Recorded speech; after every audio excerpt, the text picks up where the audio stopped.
तो ओ डेटा के बारे में आज बात करेंगे। ओ डेटा क्या होता है, इसका यूज़ कहाँ होता है, कितने टाइप के अडेप्टर्स होते हैं ओ डेटा में, और रियल टाइम में इसका यूज़ कैसे करते हैं। ये कुछ क्वेश्चंस हैं जो हमें ओ डेटा के बारे में जानना चाहिए। और ओ डेटा एक बहुत इम्पॉर्टेंट अडेप्टर है, ये कह सकते हो टॉपिक है। क्योंकि अगर आपको सीपीआई में काम करना है, सीआई में काम करना है, सीपीआई कह लो या सीआई कह लो, इसमें अगर काम करना है आपको तो आपको ओ डेटा के बारे में नॉलेज होना चाहिए। ठीक है, तो सबसे पहले बात करेंगे ओ डेटा है क्या। ठीक है, तो इसके लिए पहले मैं एक इंटीग्रेशन फ्लो बना लेता हूँ। सो जब तक मैं बना रहा हूँ ओ डेटा का इंटीग्रेशन, तो आप इसके पहले ये समझो ओ डेटा है क्या। ठीक है, तो ओ डेटा का पूरा नाम जो होता है वो होता है ओ डेटा ओपन डेटा प्रोटोकॉल। ओ डेटा मतलब ओपन डेटा प्रोटोकॉल। अब ये एक जो है स्टैंडर्ड प्रोटोकॉल है जो रेस्ट बेस्ड होता है और एच प्रोटोकॉल पर काम करता है। ठीक है, ये क्वेरी बेस्ड भी होता है।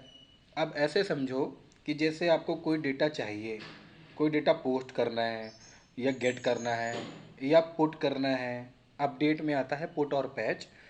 ठीक है, पार्शियली अपडेट या अपडेट करना हो, डिलीट करना हो, ऐसी कोई भी क्वेरी करने के लिए इसमें इनबिल्ट क्वेरी होती है इस ओ डेटा में। तो कुछ सबसे पहले क्या करता हूँ, मैं इस इंटीग्रेशन फ्लो को ओपन कर लेता हूँ। ठीक है, तो थियोरेटिकली इसको समझना ज़रूरी है जितना उससे ज़्यादा इंपॉर्टेंट है इसको प्रैक्टिकली समझना कि इसका काम यूज़ कैसे करते हैं हम लोग। ठीक है, तो एक एक करके मैं चीज़ों को समझाऊंगा, ओपन डेटा के बारे में बताऊंगा, इस प्रोटोकॉल के बारे में बताऊंगा। जैसे मैंने बताया कि एक रेस्ट बेस्ड प्रोटोकॉल है। ठीक है, ये रेस्ट बेस्ड होता है, मतलब एच के साथ काम कर सकता है। ठीक है, रेस्ट रेस्ट बेस्ड का मतलब ये हो एक सीधी बात लंबे आप ये समझ लो। ठीक है, तो मैं सबसे पहले क्या करता हूँ, इसका कॉन्फ़िगरेशन आपको समझाता हूँ और बाकी बात हम इसके साथ करते रहेंगे जब इसका हम फ्लो बनाएंगे। ठीक है, तो इसको एडिट कर लेते हैं। ओके, ओके देन मैं क्या करता हूँ, सबसे पहले एक एच भेज देता हूँ। आप एच भी भेज सकते हो यहाँ से, या आप टाइमर भी लगा सकते हो यहाँ पर। ठीक है, बट अभी क्या है, हम अडेप्टर की बात कर रहे हैं तो अडेप्टर्स में हम एच भी भेज देते हैं। ये कुछ तो ऐसा दिख रहा है अजीब सा। Okay, maybe some configuration problem और नेविगेशन प्रॉब्लम। ये पैलेट फंक्शन आने चाहिए। Okay, wait.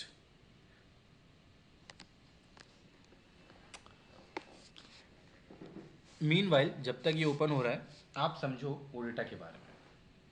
ठीक है, अब S A P C P I में ओडेटा का रोल क्या है। ठीक है, तो S A P C P I में एक जो है मिडलवेयर है। ठीक है, अब सिस्टम क्या करता है, सिस्टम सी पी आई को कनेक्ट करता है। तो ओ डेटा का यूज़ कैसे करते हैं, सी पी आई तो मिडलवेयर हो गया, अब ओ डेटा का यूज़ क्या है भाई, जब सी पी आई डेटा इधर उधर कर रहा है तो ओ डेटा का यूज़ क्या हो सकता है। तो ओ डेटा का यूज़ इसमें ऐसे समझो कि अगर आपको एस फोर हाना से डेटा फेच करने के लिए, एस फोर हाना से अगर डेटा फेच करना हो या फिर एस फोर हाना में डेटा पोस्ट करना हो। ठीक है, एक्सटर्नल सिस्टम को एक्सपोज करने के लिए, एक्सटर्नल सिस्टम अभी मैं करके भी दिखाऊंगा, एक्सटर्नल सिस्टम को एक्सपोज करने के लिए मतलब उसकी डेटा को फेच करने के लिए ऐसा समझो आप, या एपीआई बेस्ड इंटीग्रेशन बनाने के लिए आप वो डेटा का यूज़ करते हैं। ठीक है, तो सबसे पहले यहाँ पर या तो आप timer sender as a timer use कर लो, या तो आप कोई रेस्ट बेस्ड यूज़ कर सकते हो। तो मैं रेस्ट बेस्ड यहाँ पे एच भी ले रहा हूँ। ठीक है, जैसा कि मैंने बताया ओपन डेटा प्रोटोकॉल एक रेस्ट बेस्ड प्रोटोकॉल है। ठीक है, तो अब यहाँ पे क्या करते हैं, अब यहाँ पर दो चीज़ है, या तो मैं रिक्वेस्ट रिप्लाई यहाँ पे ऐड कर लूँ इसको समझाने के लिए, या फिर एंड से डायरेक्ट ओपन डेटा को कनेक्ट कर दूँ रिसीवर से। बट मैं क्या करता हूँ, आपको सबसे पहले एक्सप्लेन करता हूँ रिक्वेस्ट रिप्लाई के थ्रू। ठीक है, तो यहाँ से रिक्वेस्ट रिप्लाई ऐड कर लेते हैं जो कि एक एक्सटर्नल कॉल होता है। रिक्वेस्ट रिप्लाई क्या होता है, एक एक्सटर्नल कॉल होता है। ठीक है, इसके बारे में हम समझते हैं। अब यहाँ से मैं ओ डेटा यूज़ कर लेता हूँ। ओके,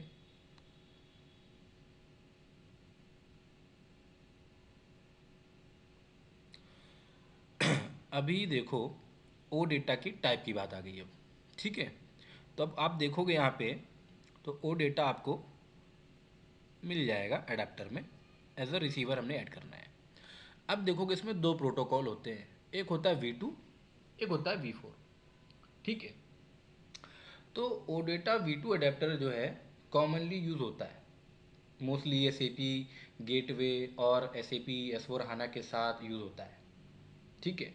ओ डेटा V4 जो है ये अडेप्टर लेटेस्ट वर्जन है, ओडेटा का ये लेटेस्ट वर्जन है। Modern S A P S4 HANA, sorry, modern S4 HANA और क्लाउड APIs के साथ इसका यूज़ होता है, ठीक है। तो अकॉर्डिंग टू रिक्वायरमेंट आप यूज़ कर सकते हो। तो चलते हैं पहले V2 पर। मतलब कहने का मतलब ये कि दोनों हैं एक ही तरह के, बस डिपेंड करता है कि आप किस तरह पे यूज़ करना चाहते हो। अगर आप क्या नाम है मॉडर्न S4 हाना और क्लाउड APIs के साथ यूज़ कर रहे हो तो आप ओडेटा V4 लो। अगर आप गेटवे में और एस ए पी S4 हाना के साथ ऐसे ही यूज़ कर रहे हो, कॉमनली तो देखो ये यूज़ होता है V2। अभी मैं इसको एक्सपोज करके दिखाऊँ, मतलब इसको भी यूज़ करके भी दिखाऊंगा। तो आप ये समझो कि ओडेटा का कॉन्फ़िगरेशन होता कैसे है, ठीक है। तो अगर आप देखोगे जनरल में, तो डेटा क्या है, इसमें V2 लिखा हुआ है और ये बाकी की डिटेल्स दी गई हैं, अडेप्टर डिटेल्स, ठीक है। जैसे मैंने बताया ये रेस्ट बेस्ड होता है, तो इसमें ट्रांसफ़र प्रोटोकॉल क्या है, HTTP भी दिया गया है। कनेक्शंस पे आओगे आप, तो कनेक्शंस पे दो चीज़ें हैं। एक, आप एड्रेस डालनी है, ठीक है।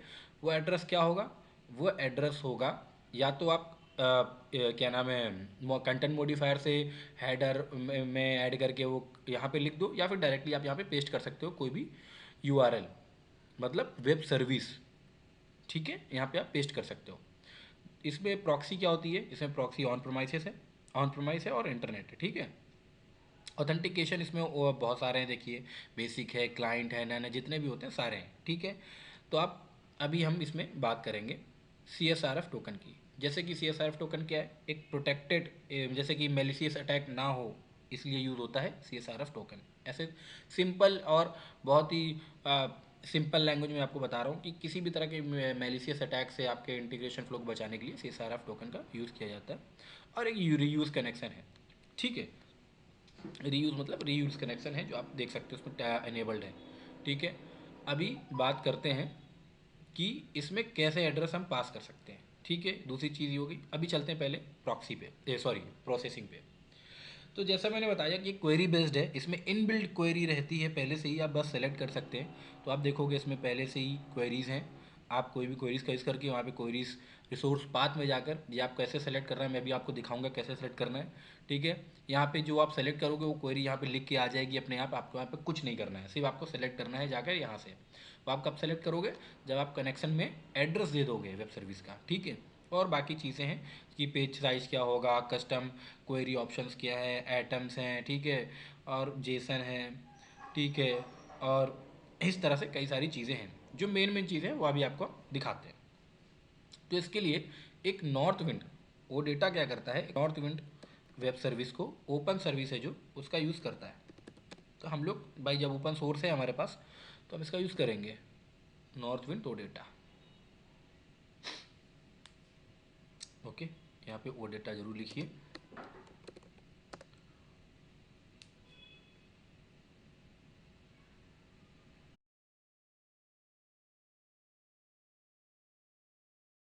तो अभी आप देखोगे यहाँ पे एक ओपन डेटा प्रोटोकॉल आ गया है, ठीक है, ये नॉर्थ विंड का है। सो आपको क्या करना है, आपको यहाँ से डेटा फेच करना है। ये क्या है, एक एक्सटर्नल सिस्टम है, ऐसा समझो, इससे आप डेटा को एक्सपोज करना चाहते हो, ठीक है। तो डेटा एक्सपोज करने के लिए आपको लिंक चाहिए होगा, तो लिंक भाई कहीं नहीं जाना, सिर्फ ऊपर ऐसे क्लिक करना है और यहाँ से लिंक उठा लेना है। तो एक चीज़ अगर आप देखोगे, यहाँ वापस आते हैं अपने इंटीग्रेशन फ्लो पर, और आपको एक चीज़ नोटिस कराते हैं कि यहाँ पर अगर आप देखोगे V4 लिखा हुआ है, ठीक है, लेकिन हम अडेप्टर कौन सा यूज़ कर रहे हैं, V2। तो होता क्या है, मान लो अगर आप इसमें जाकर, और अभी सब बाकी सबको नन रहने देते हैं, प्रोसेसिंग में जाते हो, और प्रोसेसिंग में जाकर अगर आप सेलेक्ट करते हो ना, तो आपको एरर आता है। कैसा एरर आता है वो चेक कर लेते हैं, ठीक है। आपको एरर आएगा तो आप सीखोगे, नहीं आएगा तो आप नहीं सीखोगे, आप जो सही सही सीखते जा रहे हो वही करते रहोगे, जब एरर आएगा तो दिक्कत होगी। स्टेप 2 में क्लिक करेंगे तो देखो क्या बता रहा है, क्या तुम बता रहे इनवैलिड और missing name space for schema, क्योंकि हमने जो अडेप्टर यूज़ किया है वो कौन सा है, अडेप्टर है हमारे पास V2 हमने जो यूज़ किया है। और ये जो वेब सर्विस है ये दिखा रही है कि हमने V4 लिंक पे किया हुआ लिंक पेस्ट किया हुआ है यहाँ पे, ठीक है। URL जो है V4 का है, तो इसको क्या करना, सिंपली इसको आप V2 कर लो, ठीक है। सॉरी, ओके, इसको V2 कर लेते हैं। अभी क्या करते हैं, प्रोसेसिंग पे जाते हैं। अभी प्रोसेसिंग पे जाके क्वेरी गेट रहने देते हैं, क्योंकि डेटा हम यहाँ से फेच कर रहे हैं, ठीक है। अभी आप देखोगे तो हम इसको ऐड करते हैं।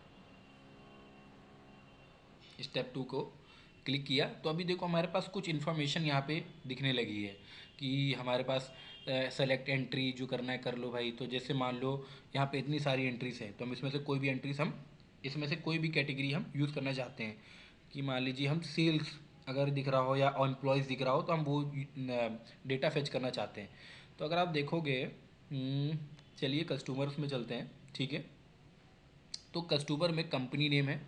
देखिए कोई स्क्रिप्टेड वीडियो नहीं है, आप खुद भी इसको यूज़ जब करोगे तो आप इसको कुछ और यूज़ करना, कस्टमर मत यूज़ करना। मैंने रैंडमली कस्टमर उठा लिया, तो मैं कुछ एंटिटीज़ यहाँ से कुछ फील्ड्स ले लेता हूँ, ठीक है। एड्रेस हो गया, सिटी हो गया, ठीक है। और हमारा पोस्टल जो मेन मेन होता है, कंट्री हो गया, फ़ोन नंबर हो गया, ये डिटेल्स ले लिया मैंने, ठीक है। अब क्या है, इसको पहले फिनिश कर देते हैं, बाकी चीज़ें बाद में करेंगे, ठीक है। उसको मैंने फिनिश कर दिया। अभी आप देखोगे तो मैंने क्या किया हुआ है, यहाँ पे सेलेक्ट किया, तो जैसा मैंने बोला था क्वेरी यहाँ पे अपने आप लिख के आ जाएगी। देखो यहाँ पे क्वेरी लिख के आ गई कि select company contact name customer ID address city और जो भी है फ्रॉम दिस दिस टेबल से, ठीक है। अभी क्या करते हैं, इसको हम सेव करते हैं, ठीक है। और मैंने क्या किया था, यहाँ पे HTTP में नाम देना भूल गया था, तो जाके उसका नाम दे देते हैं,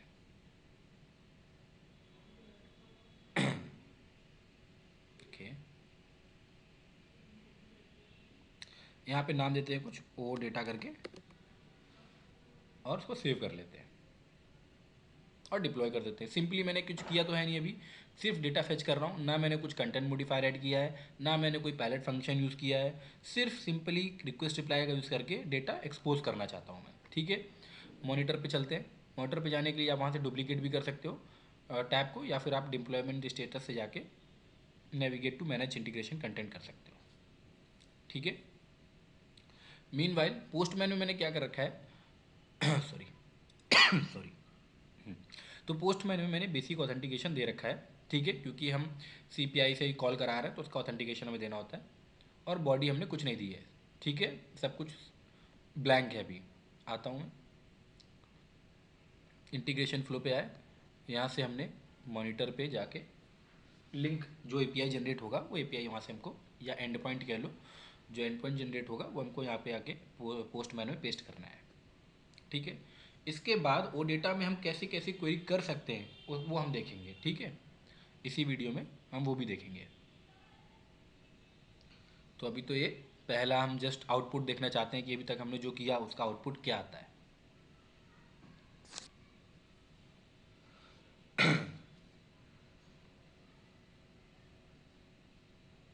okay, it's working very slow. Okay, generate हो गया तो उसको कॉपी कर लेते हैं। अनकॉपी करने के बाद मैं इसके यहाँ पेस्ट करता हूँ, then send it with using get method.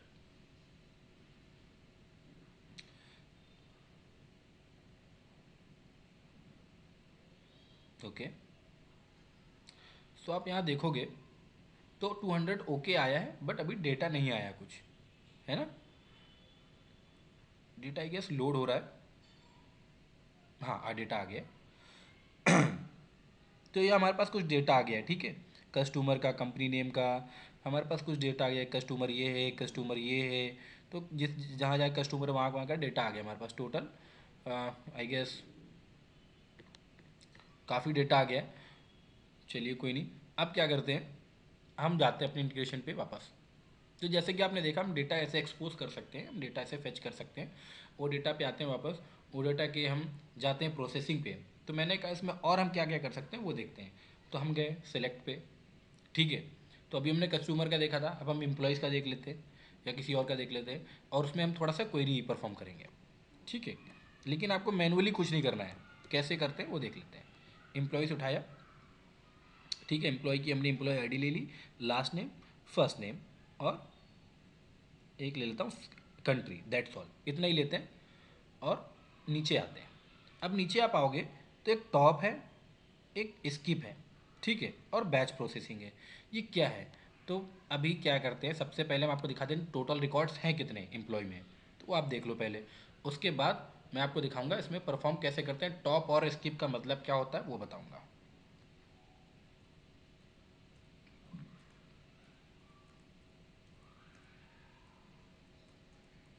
Okay, चलते हैं अपने इंटीग्रेशन फ्लो पे।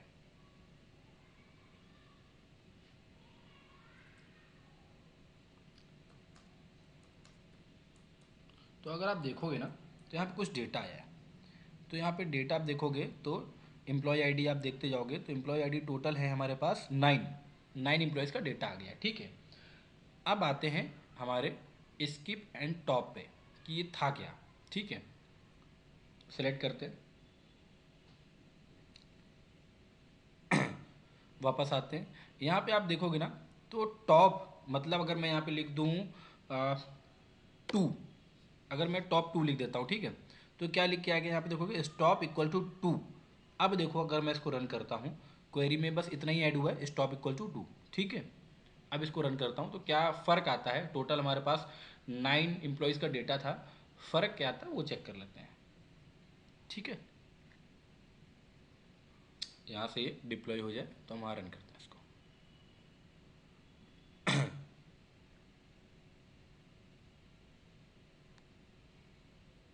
हाँ, तो अगर आप देखोगे तो इसने क्या किया है, 2 तक तो डेटा दिया है इसने, फिर उसके बाद इसने क्या कर दिया, स्टॉप कर दिया है। आप समझ में आया कि टॉप का मतलब क्या है, कि टॉप जितना भी मैं दूंगा, top 2, top 3, top 4, top 5, top 9, तो उस तरह का टॉप डेटा दे देगा वो, ठीक है। मतलब पहले का जो डेटा आ रहा है वो दे देगा, उसके बाद का स्टॉप कर देगा।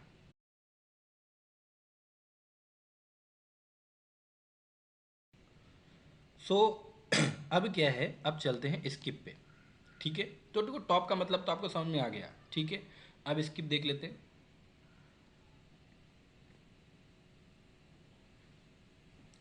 स्किप क्या कह रहा है वो समझ लेते हैं। तो लेट से यहाँ पे अब मैं टॉप हटा देता हूँ, ठीक है। अब यहाँ पे कर देता हूँ स्किप 6, ठीक है, स्किप 6 कर दिया मैंने। तो यहाँ पे देखो क्या ऐड हो गया, स्किप 6। अब देखो क्या फ़र्क आता है आपके आउटपुट पे, ठीक है। इसको डिप्लॉय कर देते हैं।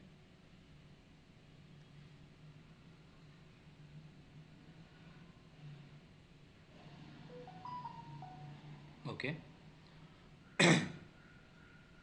अभी इसको सेंड करते हैं।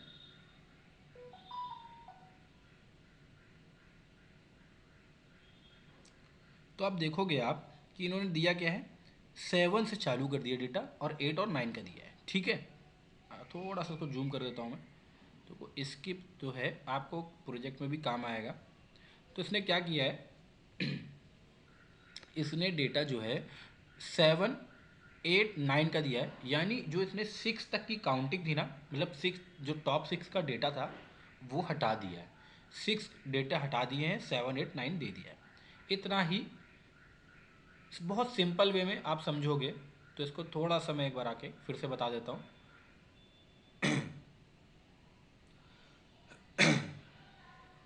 ओके, तो देखो अभी होता क्या है, अगर आप यहाँ पे टॉप 2 या टॉप 3 या टॉप 4 लिख देते हो, तो ये क्या करेगा, उतना स्टार्टिंग का डेटा, 3 स्टार्टिंग का डेटा हटा देगा, ठीक है।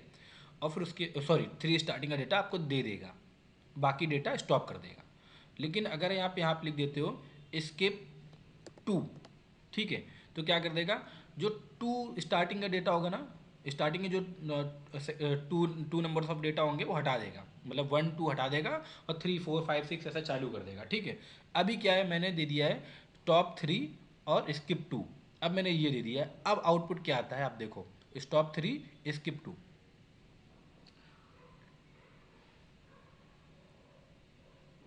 सेव करते हैं।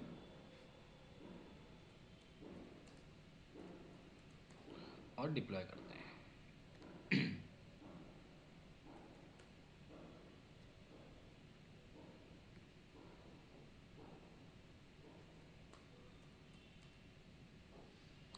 इसको ओके करते हैं, चलते हैं अपने डेटा पे और इसको रन करते हैं।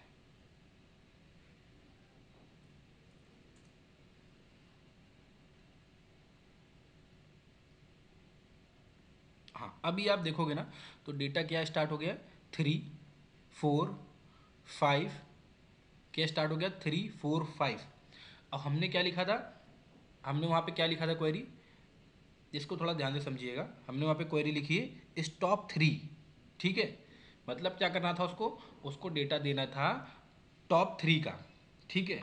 और उसको स्किप करना था 2, मतलब उसको 2 तक का डेटा स्किप भी करना था।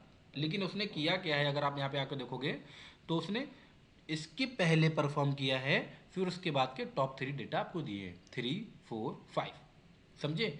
मतलब उसने क्या किया, पहले 2 को स्किप कर दिया है, पहले 2 को उसने स्किप कर दिया है, 1 2 को स्किप कर दिया, फिर 3 4 5 जो टॉप का डेटा था वो आपको दिया है। इस तरह से एक क्वेरी परफॉर्म होती है।